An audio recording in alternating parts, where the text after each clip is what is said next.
Ham పథకం ద్వారా రాష్ట్రంలో ఆర్ఎండ్బిని 12,000 కిలోమీటర్లు 12,000 కోట్లతోని పంచాయతీరాజ్ రోడ్లని ప్రతి గ్రామం నుండి మండలం వరకు బీటీగా మారవడానికి 17,000 కోట్లు, ఆర్ఎండ్బి శాఖకు 12,000 కోట్లతోని మొదటి దశలో 4,600 కోట్లతోని త్వరలోనూ ముఖ్యమంత్రి గారి ఆలోచన ప్రతి గ్రామానికి మట్టి రోడ్ ఎక్కడ ఉండకూడదు, ప్రతి గ్రామానికి బీటీ రోడ్ ఉండాలని హ్యామ్ మోడల్లో తీసుకున్నాం.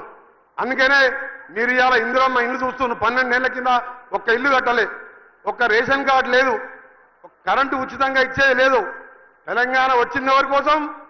పేద ప్రజల కోసం ఇందిరమ్మ రాజ్యం ప్రజాపాలన తెస్తామని ఆ రోజు ముఖ్యమంత్రి గారితో సహా ఇవాళ మంత్రులందరినీ కూడా 24 గంటలు కష్టపడుతున్నాం.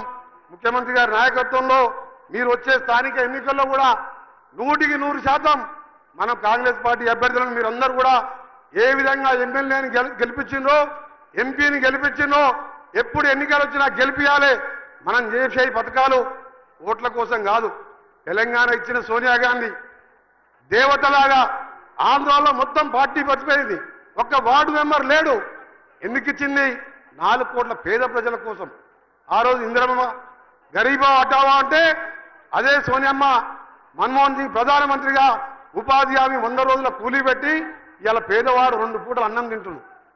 రాజశేఖర రెడ్డి గారు 2004లో ముఖ్యమంత్రిగా ₹1,00,000 20 ఏళ్ల కింద ఇందిరమ్మ ఇల్లుకు ఊరికి 100-200 ఇల్లు కడితే ఇలా రేవంత్ రెడ్డి గారు అలాగే మన ప్రభుత్వం 5 లక్షలతో ఇల్లు కూడా పునాదులు వేసుకుంటున్నాం. అందుకనే సోదరులారా, 10 ఏళ్ళు మోసం మాటలతో కాలం గడిపించినారు, అప్పులు చేతికిచ్చినారు, అయినా ఈరోజు ఆర్థికంగా ఇబ్బందులున్నా ఈ కార్యక్రమాలు చేస్తున్నామని తెలియజేసుకుంటున్నాం.